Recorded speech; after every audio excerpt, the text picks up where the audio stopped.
daleen ak jàmm ci seen chaîne YouTube Kabir TV xibaar yi dañ koy door ak réewuk Sénégal gannaaw coow ba nga xamante ni sax doxoon na diggante DGE ak Sénat ba mujjantal ga sax ñi daal di gis njiital réew mi Macky Sall daal di indi ab coppite ci biir Sénat daal di fal yeneen membre yu bees li mel tax na ba léegi si nii coow baa ngi am fii ci mim réew ay journaux yu bëri nag daal ci bind naka noonu sax journal Yoor bi duñu xamal ne ni ki Abdoulaye Sylla ba léegi si nii mi ngi ci conseil constitutionnel moom la sax Macky Sall daal di fal ci bopp Sénat waaye tamit kii di Cheikh Awa Balla Fall ab apériste la waaye tamit moo nekk coordonnateur M2M kii di Serigne Amadou Ndiaye ab benn candidat apériste la mi nga xamante ne sax jotul gagné commune Mbos boole ci kii di Seydou Nourou Ba moom sax njiital réew mi Macky Sall daf ko limogé laata mandaam ji jeex ci Sénat bi te li mel yépp yoon andu ci ba tax na kii di Ndiaga Sylla te xam-xama màcc ci wàllub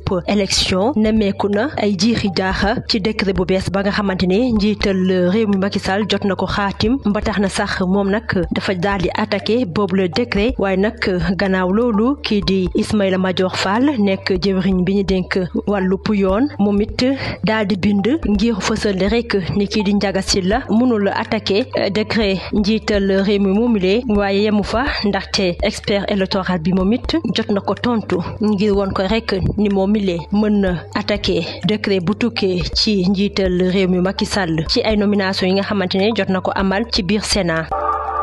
ca République démocratique du Congo Union européenne nag dafa fas yéene déployer ab benn mission observation électorale ci lu ñeel élection générale yi nga xamante ne sax war na am ca réew ma niki ñaar fukki fan ci weeru décembre 2023 ndaxte Union européenne sax dafa daal di nangu invitation ba nga xamante ne ministère bi ñu dénk wàllub bitim réew ngir rek mu mun a ñëw fekkee yooyu la élection campagne ba nag war nañ ko tàmbale ca réew ma niki fukki fan ak juróom-ñaar ci weeru novembre bi ñu nekk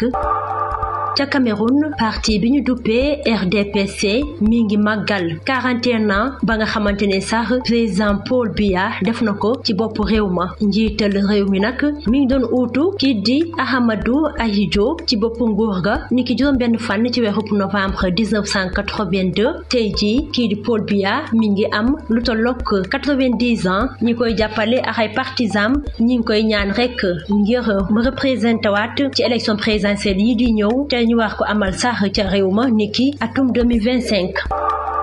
ca bande de Gaza lu ëpp junni ci ay palestiniens ñàkk nañu seen bakkan ci fitna ba fa am buñ sukkandikoo ci Hamas xeex yu métti nag am na doole lool ca bande de Gaza naka noonu armée israélienne jot na dëggal ne ni xaaj nañu bande de Gaza waaye tamit ba léegi si nii armée israélienne bañ na amal ab trêve humanitaire donte sax am na ñu koy sàkku bombardement yi am ca bande de Gaza lu ci gën a bëri civil yi la laal lu ëpp 2 millions ci ay palestiniens ñi ngi ci ab dalwaay ba nga xamante ne amuñu ndox am ñu lekk waaye tamit am ñu courant li mel sax mi doon tàmbali niki juróom-ñeenti fan ci weeru octobre.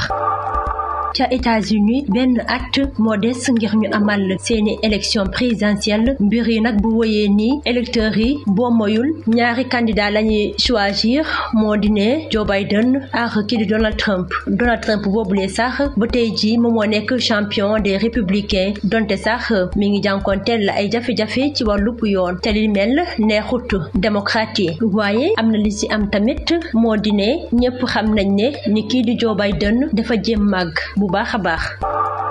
dañuy desandi ba tey ca États-Unis ngir àddu bi yoon ci fitna ba nga xamante ne moom moo dox diggante Israël ak Hamas tax na sax popularité ba nga xamante ne moom la Biden daal di am ci wetu électeurs musulmans yi maanaam jullit yi mu daal di wàññeeku États-Unis ci tuuru chef diplomatie bi mi ngi wëy di sàkku rek ngir ñu amal ab pause humanitaire ca Gaza waaye li ni mel doyut ñenn ca askan wa ñoom ñi lee sax mat na ayu bés li ñuy sàkku moo dinañu amal ab cessez-le-feu naka noonu ci week-end bi ay junni doomu aadama amal nañu ab doxub ñaxtu ca Washington DC ak yeneen gox benn at moo des ngir ñu amal élection présidentielle ca États-Unis Joe Biden mi ngi ci ab situation bu doy waar popularité am dafa daal di wàññeeku ci wetu électeurs musulmans yi ci groupe ñetti ayu bés buñ sukkandikoo sax ci Ali nekk ab électeur moomile parti démocrate la voté woon waaye tamit bu njëkkaan li mu fas yéene woon def rek moo di ne voté kii di Joe Biden ci atum 2024 waaye ay bés yu jot a génn changé na ab xalaat ndaxte nee na moom mile du jàppale ab criminel de guerre mi nga xamante ne complice la ci génocide ba nga xamante ne mi ngi tegu ci ndoddu ñi nga xamante ne laalew ñu dara ci fitna ba nga xamante ne mi ngi am ca Gaza. fii lañu yem ak yéen ci xibaar yi di leen jaajëfal ci teewlu bi ak ci déglu bi ci seen chaîne YouTube Kabir TV ñu joxante dig daje suba bu soobee Yàlla.